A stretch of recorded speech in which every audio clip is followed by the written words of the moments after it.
네, 안녕하세요. 홍주식입니다. 지금 장이 너무 지겹고 가두리장을 딱 만들어 놓고 있어가지고 지수 얘기를 잠깐 하는데 이 얘기가 굉장히 여러분들한테 도움이 되실 겁니다. 잠깐만 들어보세요. 지금 코스피 지수가 거의 3,000포인트에서 왔다 갔다 하면서 거의 박스권에 갇혀 있어요. 진폭도 점점점 작아요. 코스피 지수 차트의 움직임이나 삼성전자나 현대차의 움직임이 너무 비슷해요. 그렇죠? 그만큼 지금 굉장히 지겨운 장입니다.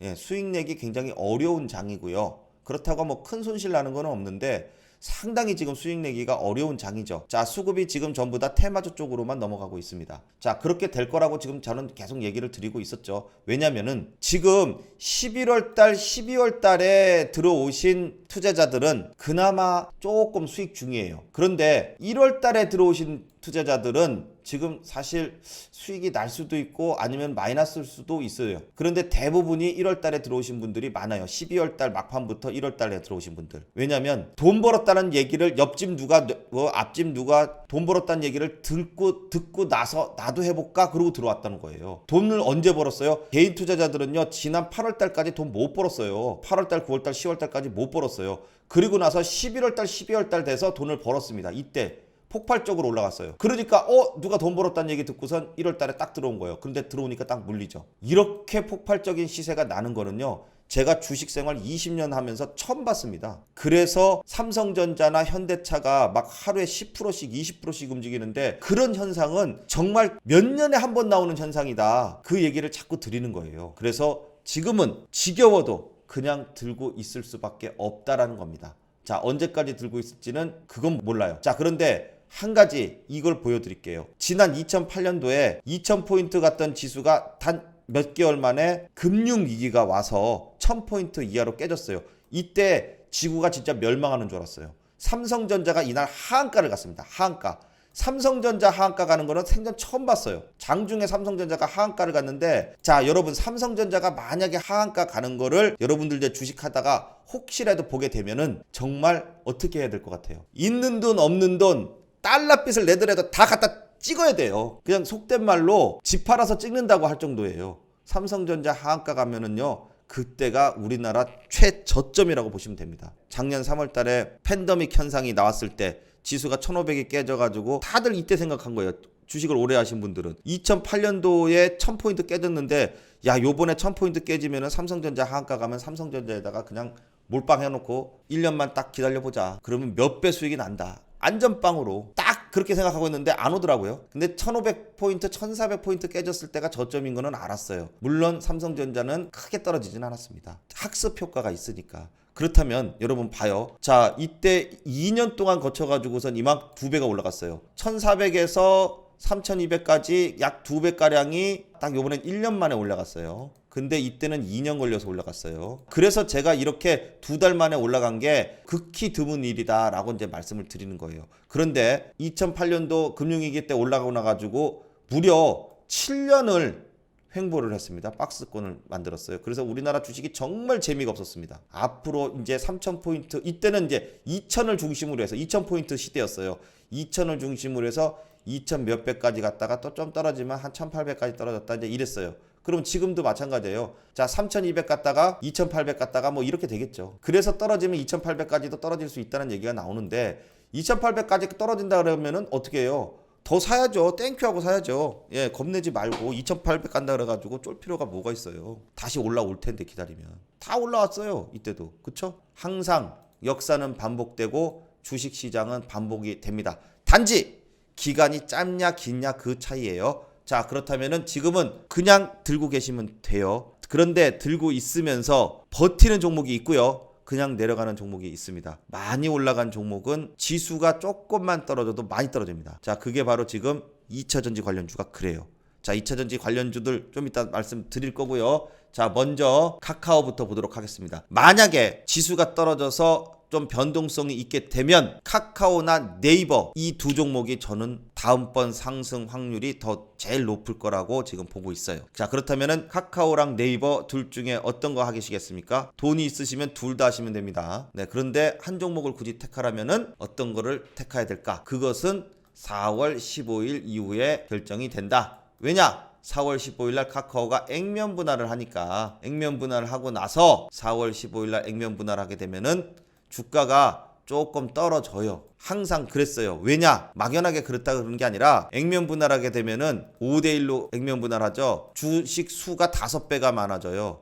그러면은 100주 갖고 있던 사람이 500주가 되면은 순간 내가 부자가 된 느낌이에요. 그래서 좀 팔아요. 그래서 물량이 좀 많이 나옵니다. 그리고 지수가 상승장이면은 조금 떨어질 거고, 지수가 하락장이면은 좀 더 많이 떨어질 거고, 그러면 그게 얼마 정도 떨어지냐면은 10%에서 15% 정도가 빠져요. 지수가 좀 더 빠지면 한 20%까지도 빠져요. 그러면 어떻게 해요?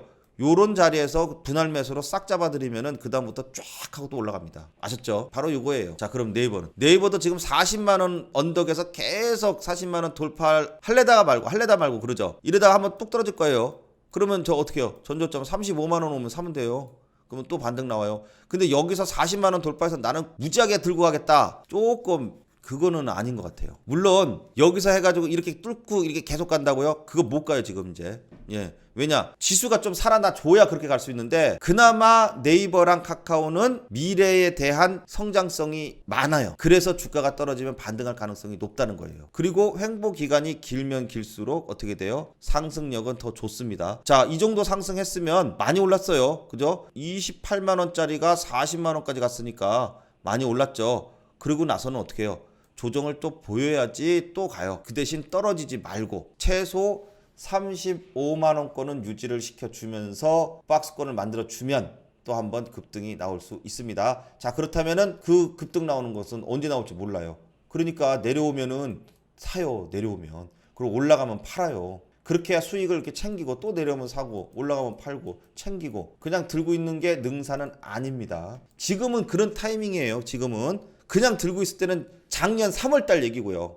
올해 3월이잖아요. 올 3월, 작년 3월 딱 1년 됐어요. 작년하고 올해하고 완전 틀립니다. 자, 그래서 영상 보면서 여기서 잡아서 여기서 팔으라고 하는구나. 이거 보시면 돼요. 현대차 60일선 깨지고 나가지고는 잘 지지를 한다. 근데 지지를 할 때 현대차가 60일선 지지하는 모습하고, 이따 기아차 보여드리겠지만 기아차 지지하는 모습하고 달라요. 지지를 한 게 정말 지리지리하게 지지를 하니까 그 다음부터 깨지고 나가지고는 또 떨어질 때도 화끈하게 안 떨어지고 그냥 찔끔찔끔 떨어지잖아요. 일단 121선까지 온다고 봐야 돼요. 지금은 어쩔 수 없습니다. 그리고 결국 갭을 이렇게 뜨잖아요. 근데 이게 이제 기술적 분석인데, 갭을 띄우면 이 갭을 채우러 언젠가는 와요. 한 번도 이 갭을 띄운 자리를 갭 채우러 안 온 적이 단 한 번도 없어요, 주식시장에서. 자, 그러니까 갭 채우러 오면 결국 121선까지 온다는 얘기입니다. 갭을 채우고 나서 반등이 좀 나올 것으로 볼 수 있습니다. 기아차는 61선에서 지지 나올 때 딱 하고선 양봉이 섰어요. 이런 기준봉이 나와야 주가가 좀 더 올라간다는 얘기입니다. 자, 그런데 지금 현대차, 기아차 조금 최근에 조정이 받고 있는데, 자, 기아차는 61선 일단 전저점인 75,000원권까지는 조정이 나와도 아직까지는 괜찮은데, 가능하면 61선 지지를 지금 하고 다시 이렇게 반등이 나와서 9만원권 돌파를 하는 것을 좀 기대를 해봐야겠습니다. 지금 오늘 61선은 딱 지켰어요. 다시 한번 내일부터는 반등이 나와줘야 61선 지지가 되는 것이기 때문에 추가적인 상승이 나오기 위해서는 일단 61선 깨면 안 됩니다. 자, LG화학. 자, 2차전지 관련해가지고선 계속 폭스바겐 때문에 안 좋다가 또 2차전지 불나서 안 좋고 뭐 리콜 나와서 안 좋고. 자, 그런데 자, 이렇게 내리는 것은 다 핑계예요. 근데 항상 주가가 올라가기 위해서는 올라가는 핑계를 대야 되고, 그러니까 그때는 이제 명분이라고 하죠. 좋게 얘기하면 명분인 거고, 떨어뜨리려고 그러면 떨어지는 명분이 있어야 돼요. 그게 떨어질 때는 좀 명분이라는 좋은 표현보다도 그냥 핑계를 대고서 떨어뜨려야 돼요. 그 뭐 폭스바겐 핑계 되는 거고, 뭐 불났으니까 뭐 저기 현대차에서 불나가지고선 리콜 받아야 되니까 이제 그 불난 거에 대한 이슈로 또 떨어지는 거고, 이 정도 떨어졌으면 어떻게 돼요? 또 좀 반등이 나올 때가 됐어요. 그래서 지난번에도 봐요. 떨어졌다가 반등 나왔다가. 근데 이 반등이 어떻게 된다 그랬어요? 이 정고점을 돌파를 해줘야 추세는 살아있구나 라고 판단을 할 수 있다 그랬죠. 근데 요번에도 마찬가지예요. 요번에도 이제 반등이 좀 나올 거예요. 나오는데 나오다가 이 직전 고점 있죠. 여기가 한 97만 5천원 97만 5천원 여기를 돌파를 못 하잖아요. 못하고 또 이렇게 가다가 이제 이렇게 61선 혹은 또 21선 이렇게 맞고 이렇게 내려오잖아요. 그러면은 진짜 별 볼 일 없어요. 그러면서 시간만 가는 거예요. 자, 이 가두리장 만들어 놓고 똑같죠. 2차 전지는 삼성전자 같은 경우에는 떨어져도 지금 8만 원대에서 계속 갇혀 있어요. 근데 LG화학이나 SK이노베이션이나 삼성 SDI는 좀 폭이 커요. 나름 커요. 지금 100만 원에서 지금 70만 원대까지 떨어졌으니까 한 20% 정도 떨어진 거예요. 진폭이 좀 있습니다. 자, 그래서 LG화학도 자, 그래서 반등 시에 자꾸 더 간다고 욕심내지 말고 챙길 수 있을 때 챙겨라 라고 말씀드리는 겁니다. 자, 여러분들이 종목 상담 자, 어떻게 했으면 좋겠을지 모를 때 자, 그때 이용하라고 전화번호를 지금 공개를 해놨어요. 아래 전화번호로 문자로 물어보시면 됩니다. 자, 뭐 주식 어떻게 해야 될지, 수익 어떻게 해야 될지, 자, 이런 부분들 문자 남기시는 분들께 상담 드리도록 하겠습니다. 자, 삼성전자는 지금 8만 전자라 그랬어요.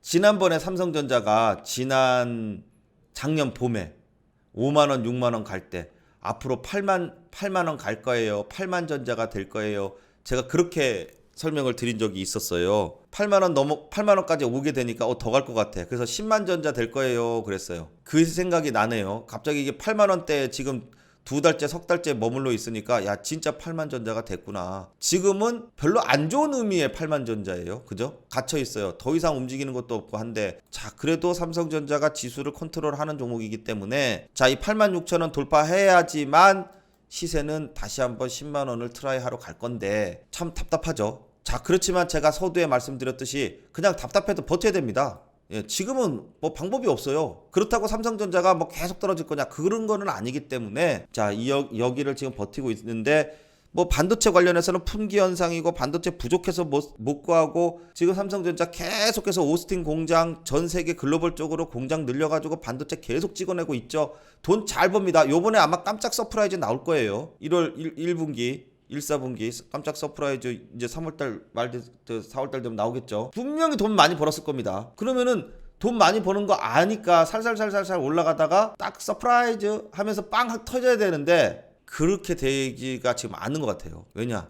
수급이 안 따라와요. 다 지금 그냥 들고만 있는 거야. 자, 지금 들고만 있는 자, 그런 모습이기 때문에 그렇습니다. 자, 일단 삼성전자는 보유, 버티기 자, 이렇게 들어갑니다. 자, 그 다음에 LG전자. 자, LG전자 봐요. 이 LG전자 이렇게. 자, 60일선 딱 지지하고선 반등이 나왔는데 요 전고점 못 가고 제가 그때 이 캔들 계속 설명드렸던 거 기억하시는지 모르겠어요. 요 도지 십자형 캔들. 자, 이게 계속 갈 수 있는지 아니면 밑으로 내려가든지 방향을 나타내는 캔들이라 그랬잖아요. 이렇게 십자형 캔들이. 근데 다음날 음봉이 딱 나오길래 이 음봉 애매하다. 왜냐? 시가는 플러스로 출발했으면 가야 되는데 못 가고 내렸네. 근데 또 21선 지지하는데 하다 말고 또 떨어지고 하다 말고 반등 나오다 말고 이제 전저점이니까 반등이 나왔는데 자, 이게 14만 원대 깨지잖아요. 그러면 그 다음에 121선까지 내려옵니다. 그 다음부터는. 자, 그래서 지금 조정인데 자, 계속해서 여기서 올라가 줘야 돼요. 16만 원까지 올라갔다가 내렸다가 하면은 이제 박스권 만드는 거고 그게 아니고 14만 원대 이렇게 봐요. 내리고 양봉 2개 나오고 또 내리고 양봉 2개 나오고 또 내리고 깨져요. 이렇게 음봉으로 깨지면 이렇게 계단식으로 떨어져요. 별로 안 좋습니다. 이렇게 계단식으로 떨어지는 거. 그렇게 될지 14만 원대 지켜줄지가 지금 상당히 중요한 타이밍에 와 있어요. 자, 그래서 중요한 것은 다음 주에 이게 이렇게 올라와 가지고선 16만 원까지로 올라와 줘야 이렇게 박스권 만드는구나.